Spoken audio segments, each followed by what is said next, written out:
Hi students, today we're talking about World War I, the Homefront, otherwise known as domestic effects of the war.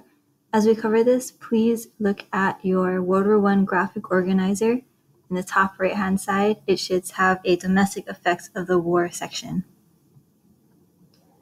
Okay, the Homefront, we call it the Homefront because it's like the battle being fought at home in America. So this is what was happening in America while the military was fighting abroad.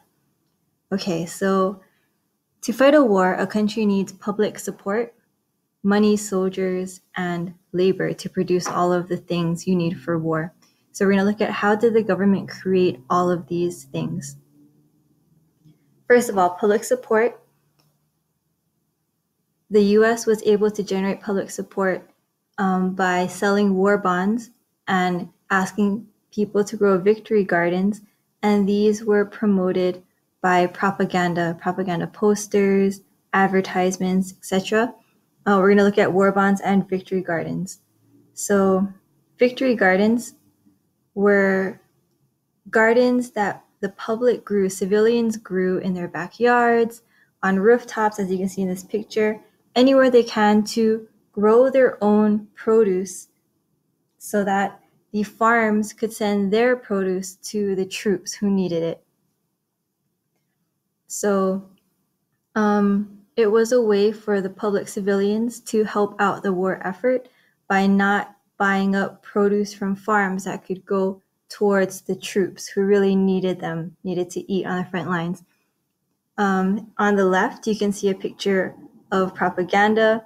You see a lady in a US flag sowing the seeds, which means planting the seeds of victory. If the idea is that if civilians could grow their own gardens, we can be victorious in this war. Okay, we have war bonds. A bond is something that you can buy that will grow slightly in value over time. So the idea was that the public would buy war bonds, or they also call them liberty loans, and the public would buy a bond. Say they bought a $2 bond. That $2 would go towards the government, which they could use to fund this war, and the person could later redeem their bond for, $2.25. So it's a slight increase in value for the holder, but it's an immediate money made available to the government to fight the war. So the selling of war bonds is very important for the US, and we were able to raise over $21 billion, which covered most of the cost of our involvement in World War I. Okay, moving on to the Espionage and Sedition Act, or acts. These were government rules to try to control what people thought and what people said about the war. So there was an actual law that made it so you cannot speak out, or you cannot speak against the war or the military. You can't say, I think this war is a mistake. I think we should never have entered it. I think that the military is just using the people for our own good. Stuff like that. That would have been illegal. Similarly, the Sedition Act meant that you couldn't say things that were disloyal towards our country, which is a severe limitation of speech. You couldn't say, I hate our president, what is Wilson doing, I hate our government, etc., etc. Nowadays, this would be unthinkable, but back then, during wartime, the government thought it was necessary for us to keep up the good feeling, keep up the nationalism, keep up the support for this war. So those are the Espionage and Sedition Acts. You don't necessarily have to be able to differentiate between them, but just know that they were severely impacting our freedom of speech at the time.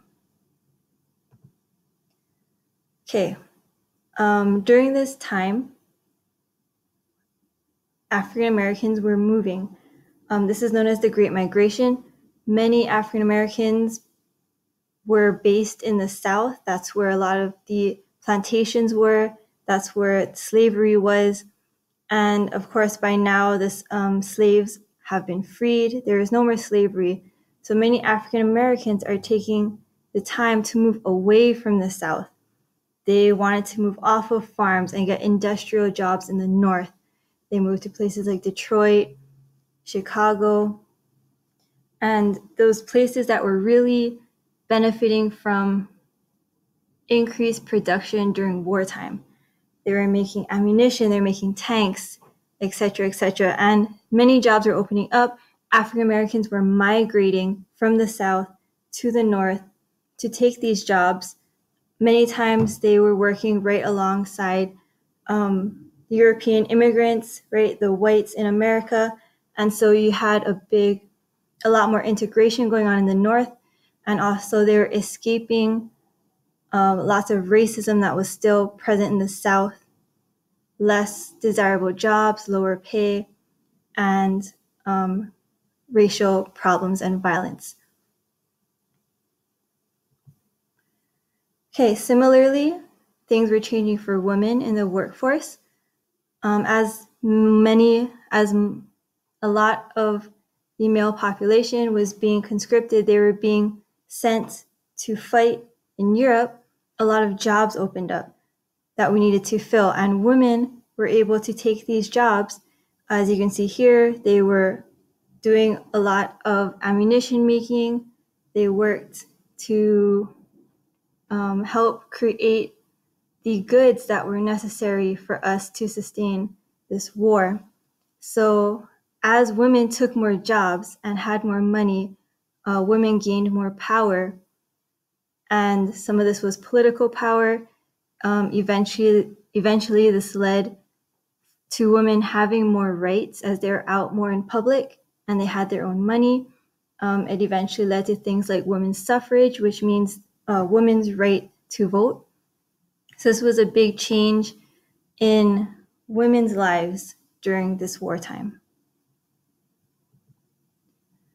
Okay, the National War Labor Board, or NWLB, was created by the president at the time, President Woodrow Wilson, and it was created so that things would run smoothly during this wartime. We didn't want riots, we didn't want strikes, we didn't want workers to be stopping working for any reason because we had to create as many tanks and ammunition and guns as we needed for this war.